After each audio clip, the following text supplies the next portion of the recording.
శుక్లాం బ్రహ్మ విచారసార పరమాద్యాం జగద్వ్యాపినీం వీణా పుస్తకధారిణీం అభయదాం జాడ్యాంధకారాపహాం హస్తే స్ఫాటికమాలికాం విదదతీం పద్మాసనే సంస్థితాం వందే తాం పరమేశ్వరీం భగవతీం బుద్ధిప్రదాం శారదాం.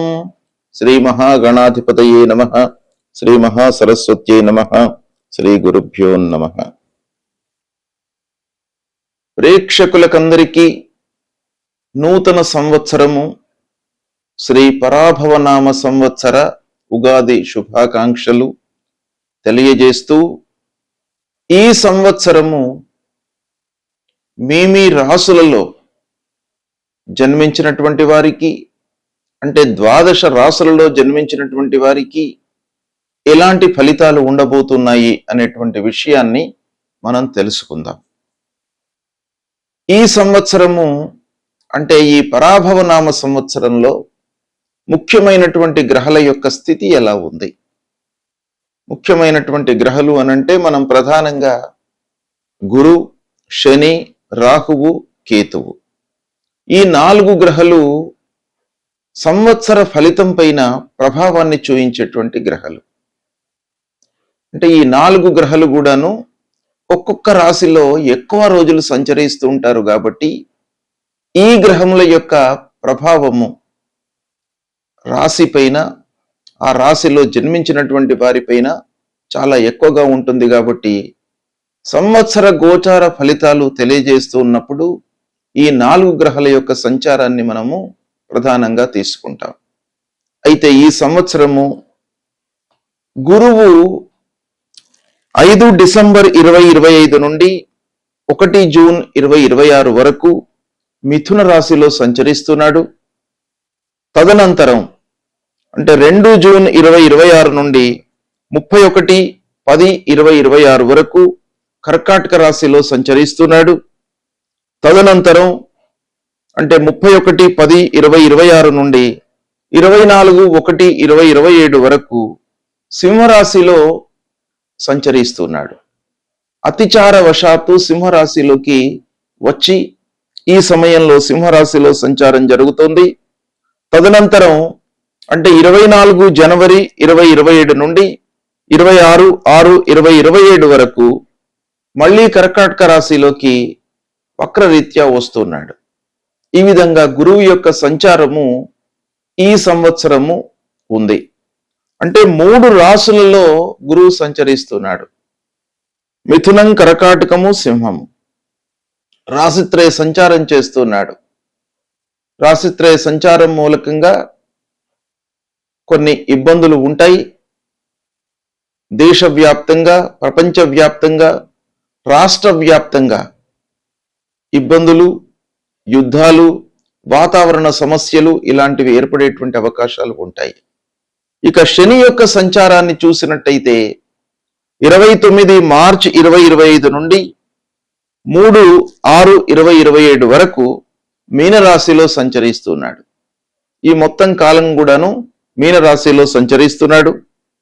ఇక రాహువు 18 మే 2025 నుండి 5 డిసెంబర్ 2026 వరకు కుంభరాశిలో సంచరిస్తున్నాడు.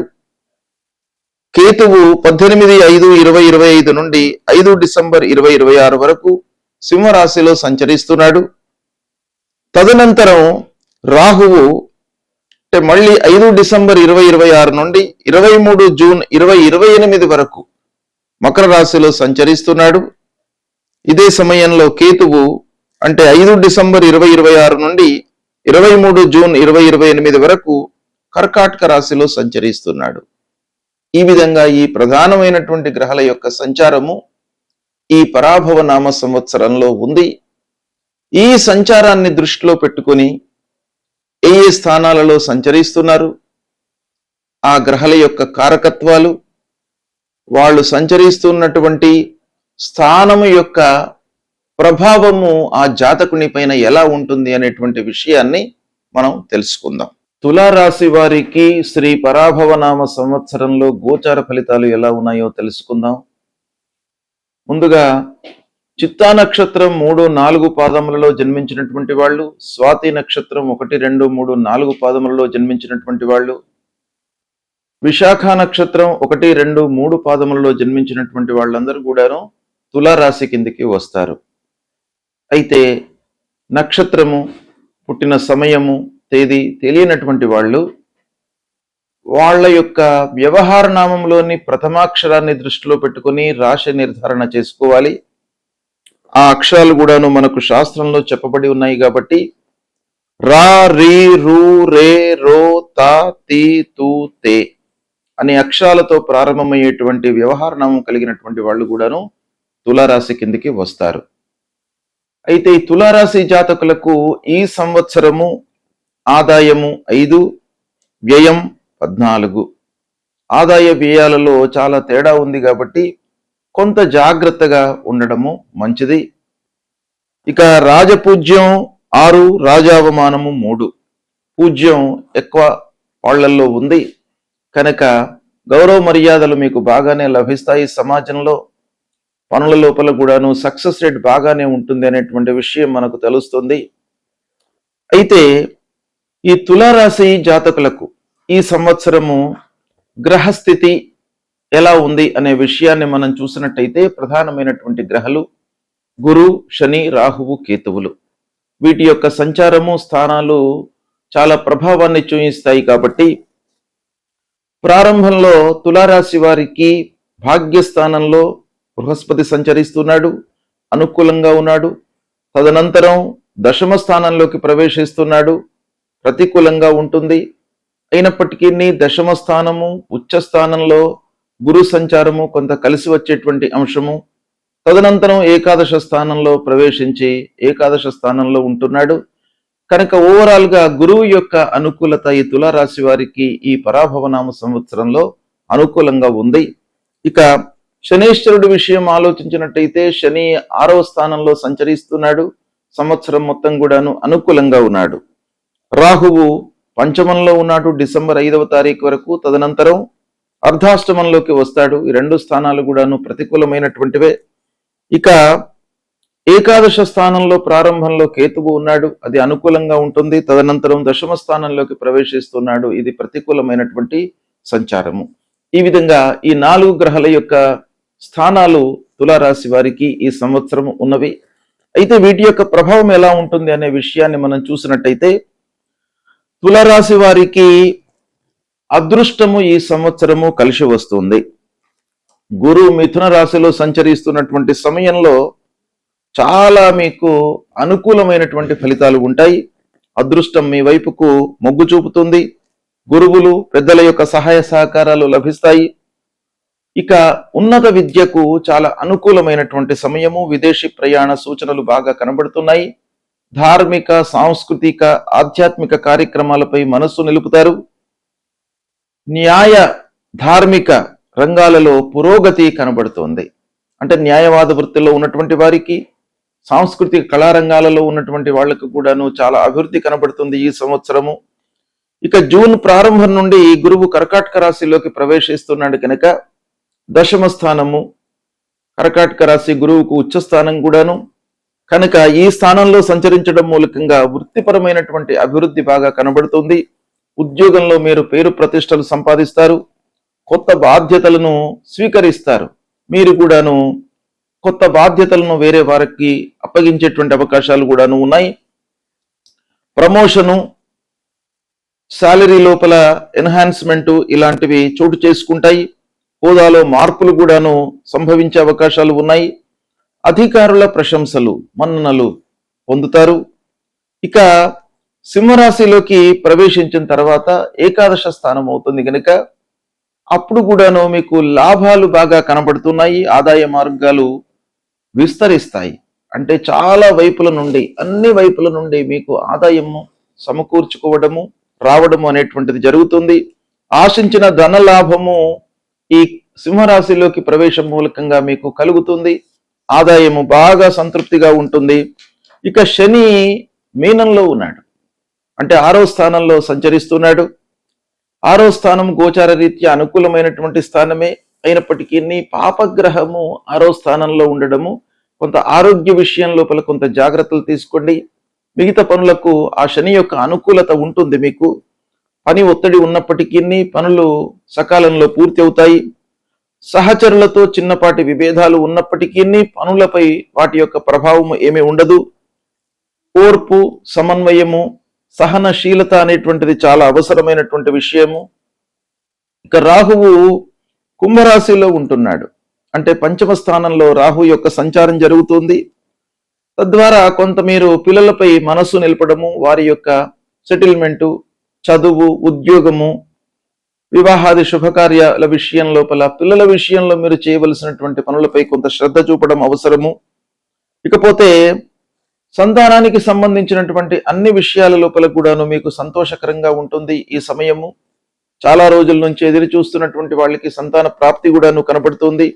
ఇల్లు, వాహనము మూలకంగా కొంత ఖర్చులు పెరిగే అవకాశం ఉంది. రాహు మార్పు మూలకంగా అర్ధాష్టమ స్థానంలోకి డిసెంబర్లో ప్రవేశిస్తున్నాడు గనక అప్పుడు కొంత ఖర్చులు పెరిగేటువంటి అవకాశాలు ఉన్నాయి. తల్లిదండ్రుల యొక్క ఆరోగ్యంపై మీరు శ్రద్ధ చూపండి. కేతు సింహంలో ఉన్నాడు. ప్రారంభంలో సింహంలో ఉండడం మూలకంగా కొంత మీకు కలిసి వస్తుంది. ఏకాదశ స్థానం అవుతుంది కాబట్టి మిత్రుల మూలకంగా మీకు అనుకూలత ఏర్పడుతుంది. ఇక కర్కాటకంలోకి ప్రవేశించిన తర్వాత కొంత నిర్లిప్తత చోటు చేసుకునేటువంటి అవకాశం బాగా ఉంది. వ్యాపారస్తులకు మిశ్రమ ఫలితాలు కనబడుతున్నాయి. భాగస్వామ్యంలో చేసేటువంటి వ్యాపారాలు కొంత అనుకూలంగానే ముందుకు వెళ్తాయి. ఆర్థికంగా మీకు బాగా కలిసి వచ్చేటువంటి సంవత్సరము. పెట్టుబడులు కూడాను మీరు ఆలోచించి చేస్తారు. చాలా అనుకూలమైనటువంటి సంవత్సరంగా ఇది ఉంది. ఇక విద్యార్థులకు చాలా అనుకూలమైనటువంటి సంవత్సరము. విద్యలో బాగా రాణిస్తారు. పోటీ పరీక్షలలో విజయాన్ని సమకూర్చుకుంటారు. సంతాన ప్రతిభ వెలుగులోకి వస్తుంది. సామాజికంగా మీకు గౌరవం లభిస్తుంది. కళారంగంలో ఉన్నటువంటి వాళ్లకు, డిజైన్ రంగంలో ఉన్నటువంటి వాళ్లకు, మీడియా రంగంలో ఉన్నటువంటి వాళ్ళకందరికీ కూడాను ఈ సంవత్సరం బాగా అనుకూలమైనటువంటిది. రాజకీయంలో ఉన్నటువంటి వారికి కూడాను అవకాశాలు బాగా వస్తాయి. న్యాయపరమైనటువంటి వ్యవహారాలలో అనుకూలత చోటు చేసుకుంటుంది. ఓవరాల్ గా మనం చూసినట్టయితే మిత్రుల యొక్క సహాయ సహకారాలు మీకు ఈ సంవత్సరం బాగా లభిస్తాయి. సంవత్సరం ఆరంభంలో అనుకూలంగా ఉంటుంది. మధ్యలో కొంత ఇంటి విషయంలో కొంత ఒత్తిడి ఉన్నప్పటికీ మళ్ళీ సంవత్సరం చివరి లోపల మీకు బాగా కలిసి వచ్చేటువంటి అవకాశాలు ఉన్నాయి. ఆధ్యాత్మిక పరంగా మీరు బాగా ఆసక్తిని కనబరుస్తారు. ఈ సంవత్సరము చాలా స్పష్టమైనటువంటి ఫలితాలు కనబడుతున్నాయి. ఈ సంవత్సరము మీరు కొంత నియంత్రణతో, ప్రణాళికతో ముందుకు వెళ్ళినట్టయితే తులారాశి వారికి ఈ సంవత్సరము చాలా అద్భుతమైనటువంటి ఫలితాలను ఇవ్వబోతుంది. మీరు కొంత విశ్లేషించి ఆలోచించి పనులు చేయండి.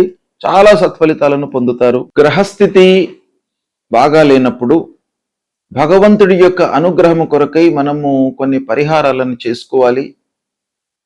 అవి ఏంటంటే ముఖ్యమైనటువంటి గ్రహాలు మనకు గురు, శని, రాహువు, కేతువు. గురువు ప్రతికూలంగా ఉన్నప్పుడు అంటే 2, 5, 7, 9, 11 స్థానాలలో గురువు సంచరిస్తున్నప్పుడు అనుకూలమైనటువంటి ఫలితాలను ఇస్తాడు. ఇవి కాకుండా మిగతా స్థానాలలో సంచరిస్తున్నప్పుడు ప్రతికూలమైనటువంటి ఫలితాలు ఇస్తాడు. కాబట్టి ఈ ప్రతికూలతను నివారించడానికి ఆ గురువు యొక్క అనుగ్రహం మనకు కావాలి. కాబట్టి మనము ఆ గురువును ప్రీతి చేసుకోవడానికై ఏం చేయాలి అనేటువంటి విషయాన్ని మనం చూసినట్టయితే ప్రథమంగా గురువుకు సంబంధించినటువంటి మూల మంత్రము మీరు ప్రతినిత్యం కూడాను జపించండి. దేవానాంచ ఋషీణాంచ గురుం కాంచన సన్నిభం వందనీయం త్రిలోకానాం తన్నమామి బృహస్పతిం అనేటువంటి ఈ మూల మంత్రాన్ని ప్రతినిత్యం కూడాను చదువుకోండి. గురువులను సందర్శించండి. సద్గురువుల దగ్గరికి వెళ్ళండి. వాళ్ళ యొక్క ఆశీస్సులను పొందండి. తల్లిదండ్రుల యొక్క అనుగ్రహాన్ని పొందండి. తల్లిదండ్రులకు కావలసినటువంటి సపర్యలను చేస్తూ ఉండండి. తద్వారా మీకు ప్రథమ గురువులు తల్లిదండ్రులు కాబట్టి వారి మూలకంగా మీకు అనుగ్రహం లభిస్తుంది. గురువు మూలకంగా కలిగేటువంటి ఆ దుష్ప్రభావం దూరం అవుతుంది. తల్లిదండ్రులకు సేవ చేయండి. తప్పకుండా మీకు గురువు యొక్క అనుగ్రహం లభిస్తుంది. దక్షిణామూర్తి స్తోత్ర పారాయణం చేసుకోండి. దత్తాత్రేయ స్వామిని కొలవండి. ఈ విధంగా చేసినట్టయితే గురువు ప్రీతి చెంది మీకు అనుకూలమైనటువంటి ఫలితాలను ఇస్తాడు. అదేవిధంగా శనైశ్చరుడు ముఖ్యమైనటువంటి గ్రహ. పాపగ్రహాల లోపల శని ముఖ్యమైనటువంటి గ్రహం గనక ఈ శనైశ్చరుడు 3, 6, 11 స్థానాలలో సంచరిస్తున్నప్పుడు శుభ ఫలితాలను ఇస్తాడు. మిగతా స్థానాలలో సంచరిస్తున్నప్పుడు ప్రతికూలమైనటువంటి ఫలితాలను ఇస్తాడు. ముఖ్యంగా అర్ధాష్టమ స్థానం అంటే 4వ స్థానంలో సంచరిస్తున్నప్పుడు, అష్టమ స్థానం అంటే 8వ స్థానంలో సంచరిస్తున్నప్పుడు, ద్వాదశ స్థానం అంటే 12వ స్థానంలో సంచరిస్తున్నప్పుడు, జన్మస్థానంలో సంచరిస్తున్నప్పుడు, ద్వితీయం అంటే 2వ స్థానంలో సంచరిస్తున్నప్పుడు చాలా ప్రతికూలమైనటువంటి ఫలితాలను శనైశ్చరుడు మనకు కలిగిస్తాడు. కాబట్టి దీని నుండి విముక్తులు కావడానికై అంటే శని ముఖ్యంగా మనకు జీవితంలో చాలా గుణపాఠాలను నేర్పిస్తాడు. ప్రతి విషయం లోపల కూడాను ఆలస్యము, అనుకున్నవి కాకపోవడము, ఆర్థికమైనటువంటి ఇబ్బందులు, మనిషి లోపల ఒక లేజీనెస్ అనేటువంటిది క్రియేట్ చేయడము, ఇలాంటి ఎన్నెన్నో విషయాలపై శని యొక్క ప్రభావం ఉంటుంది. కాబట్టి శనిని ప్రీతి చేసుకోవడానికి మనం ఏం చేయాలి? ప్రతినిత్యం కూడాను శనైశ్చరుడికి సంబంధించిన మూలమంత్రాన్ని చదవండి. నీలాంజన సమాభాసం రవిపుత్రం యమాగ్రజం ఛాయా మార్తాండ సంభూతం తం నమామి శనైశ్చరం అనేటువంటి మూలమంత్రాన్ని ప్రతినిత్యం చదువుకోండి. ఆంజనేయ స్వామిని కొలవండి. ఆంజనేయ స్వామి దేవాలయానికి వెళ్ళండి. హనుమాన్ చాలీసా ప్రతినిత్యం కూడాను చదువుకోండి. ఈ స్తోత్ర పారాయణం మూలకంగా శనైశ్చరుడికి సంబంధించినటువంటి దుష్ప్రభావం దూరమవుతోంది. అదేవిధంగా రాహువు ముఖ్యమైనటువంటి గ్రహము. మన లోపల భ్రాంతి, భయము, ఆందోళన ఇలాంటివన్నీ కూడాను క్రియేట్ చేసేటువంటి ఒక తత్వం కలిగినటువంటి గ్రహము రాహుగ్రహం. ఈ రాహుగ్రహం మూలకంగా మనకు ఇబ్బందులు చాలా కలుగుతాయి. అంటే గోచార రీత్యా 3, 6, 11 స్థానాల్లో సంచరిస్తున్నప్పుడు రాహు మంచి ఫలితాలను ఇస్తాడు. కనుక ఈ స్థానాలు కాకుండా మిగతా స్థానాలలో ఉన్నప్పుడు మనము రాహు కొరకై పరిహారం చేసుకోవాలి. మూలమంత్రాన్ని జపించడం. అర్ధకాయం మహావీర్యం చంద్రాదిత్య విమర్దనం సింహికా గర్భ సంభూతం తం రాహుం ప్రణమామ్యహం అనేటువంటి మూలమంత్రాన్ని చదువుకోండి. ప్రతినిత్యం కూడాను అమ్మవారిని సేవించండి. దుర్గామాతను సేవించండి. దుర్గామాత గుడికి వెళ్ళండి. అమ్మవారికి ప్రదక్షిణాలు చేసినట్టయితే తప్పకుండా మీకు అమ్మవారి యొక్క అనుగ్రహము, రాహువు యొక్క అనుగ్రహము లభిస్తుంది. తల్లిని సేవించండి. మాతృమూర్తిని సేవించినట్టయితే రాహు మూలకంగా కలిగేటువంటి దుష్ప్రభావము మీకు 200% దూరం అవుతుంది. అదేవిధంగా కేతువు 3, 6, 11 స్థానాలలో శుభ ఫలితాలను ఇస్తాడు. అవి కాకుండా మిగతా స్థానాల్లో సంచరిస్తున్నప్పుడు పరిహారం చేసుకోవడము మంచిది. మరి కేతువుకి ఏం చేయాలి ఈ మూలమంత్రము అనంటే, ఫలాశ పుష్ప సంకాశం తారకా గ్రహమస్తకం రౌద్రం రుద్రాత్మకం ఘోరం తం కేతుం ప్రణమామ్యహం అనేటువంటి ఈ మూలమంత్రాన్ని ప్రతినిత్యం కూడాను చదువుకోండి. గణపతిని సేవించండి. ఆటంకాలు లేకుండా ఉంటాయి. మీకు విరక్తి భావన కలగకుండా ఆ కేతువు మిమ్మల్ని కాపాడుతాడు.